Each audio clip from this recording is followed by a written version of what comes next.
ಕೋಲಾರ ಜಿಲ್ಲೆಯಲ್ಲಿ ಭ್ರಷ್ಟಾಚಾರ ತಾಂಡವಾಡ್ತಾ ಇದೆ ಅನ್ನೋದಕ್ಕೆ ನೋಡಿ 20 ದಿನಗಳಲ್ಲಿ ಮೂರನೇ ಪ್ರಕರಣವೊಂದು ಬೆಳಕಿಗೆ ಬಂದಿದ್ದು ನಗರಸಭೆಯ ಇಬ್ಬರು ಅಧಿಕಾರಿಗಳು ಲೋಕಾಯುಕ್ತ ಬಲೆಗೆ ಬಿದ್ದಿದ್ದಾರೆ.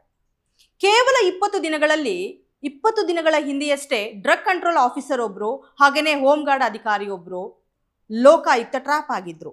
ಇದೀಗ ನಗರಸಭೆಯ ಆರ್ಐ ಹಾಗೂ ಬಿಲ್ ಕಲೆಕ್ಟರ್ ಲೋಕಾಯುಕ್ತ ಬಲೆಗೆ ಬಿದ್ದಿದ್ದಾರೆ.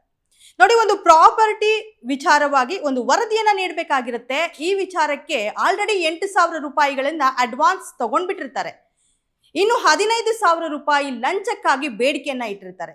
ನಗರಸಭೆಯ ಆವರಣದಲ್ಲಿಯೇ ಮುನಾವರ್ ಅನ್ನೋರಿಂದ 15,000 ರೂಪಾಯಿ ಲಂಚವನ್ನ ಪಡೆಯುವ ವೇಳೆ ನಗರಸಭೆಯ ಆರ್ಐ ಕಿರಣ್ ಹಾಗೂ ಬಿಲ್ ಕಲೆಕ್ಟರ್ ನಟರಾಜ್ ಹಾಗೇನೆ ಬ್ರೋಕರ್ ವೆಂಕಟೇಶಪ್ಪ ಅನ್ನೋರು ರೆಡ್ ಹ್ಯಾಂಡ್ ಆಗಿ ಲೋಕಾಯುಕ್ತ ಪೊಲೀಸರ ಕೈಗೆ ಸಿಕ್ಕ ಹಾಕಿಕೊಂಡಿದ್ದಾರೆ. ಕೆಲಸವನ್ನ ತೆಗೆದುಕೊಳ್ಬೇಕು ಅಂತ ಲಂಚವನ್ನ ಕೊಟ್ಟು ಕೆಲಸಕ್ಕೆ ಸೇರಿರ್ತಾರೆ. ನಾವು ಹೇಗಾದ್ರೂ ಮಾಡಿ ದುಡ್ಡು ಮಾಡಬೇಕು ಅಂತ ಈ ರೀತಿ ಭ್ರಷ್ಟಾಚಾರಕ್ಕೆ ಇಳಿತಾರೆ. ಇದರಿಂದ ನೋವನ್ನ ಅನುಭವಿಸೋರು ಪಾಪ ಬಡವರು, ಬಗ್ರು, ಇಂತಹ ರೈತಾಪಿ ವರ್ಗದವರು. ನೋಡಿ, ನಮ್ಮ ಲೋಕಾಯುಕ್ತ ಪೊಲೀಸರೇನೋ ಇಂತಹ ಭ್ರಷ್ಟಾಚಾರವನ್ನ ತಡಿಬೇಕು ಅಂತ ತುಂಬಾ ಚುರುಕಾಗಿ ಕಾರ್ಯಪ್ರವೃತ್ತರಾಗಿದ್ದಾರೆ. ಅದಕ್ಕೆ ನಮ್ಮ ಸಾರ್ವಜನಿಕರು ಕೂಡ ಸಾಥ್ ಕೊಡ್ತಾ ಇದ್ದಾರೆ. ಸೊ ಇಂತಹ ಭ್ರಷ್ಟ ಅಧಿಕಾರಿಗಳನ್ನ, ಇಂತಹ ಭ್ರಷ್ಟ ತಿಮಿಂಗಳಗಳನ್ನ ತಡೆ ಹಾಕಬೇಕು ಅಂದ್ರೆ ಸಾರ್ವಜನಿಕರು ಮುಂದೆ ಬರಬೇಕು.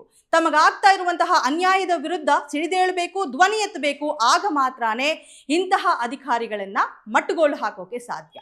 ಇಷ್ಟು ಮಾತ್ರ ಅಲ್ಲದೆ ಕೋಲಾರ ಜಿಲ್ಲೆಯಲ್ಲಿ ಇನ್ನೂ ವಿವಿಧ ಇಲಾಖೆಗಳಲ್ಲಿ ಇಂತಹ ಭ್ರಷ್ಟ ಅಧಿಕಾರಿಗಳಿದ್ದಾರೆ.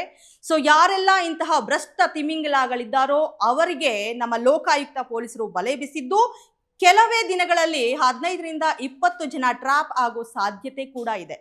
ಹಾಗಾಗಿ ಇಂತಹ ಭ್ರಷ್ಟಾಚಾರವನ್ನ ಸಂಪೂರ್ಣವಾಗಿ ತಡಿಬೇಕು ಅಂದ್ರೆ ಸಾರ್ವಜನಿಕರು ಕೂಡ ಮುಂದೆ ಬರಬೇಕಾಗಿದೆ. ಮತ್ತಷ್ಟು ಇಂಟ್ರೆಸ್ಟಿಂಗ್ ಸುದ್ದಿಗಳಿಗಾಗಿ ನೋಡ್ತಾ ಇರಿ ಯು ಟೈಮ್ಸ್ ಕನ್ನಡ, ಸದಾ ನಿಮ್ಮೊಂದಿಗೆ.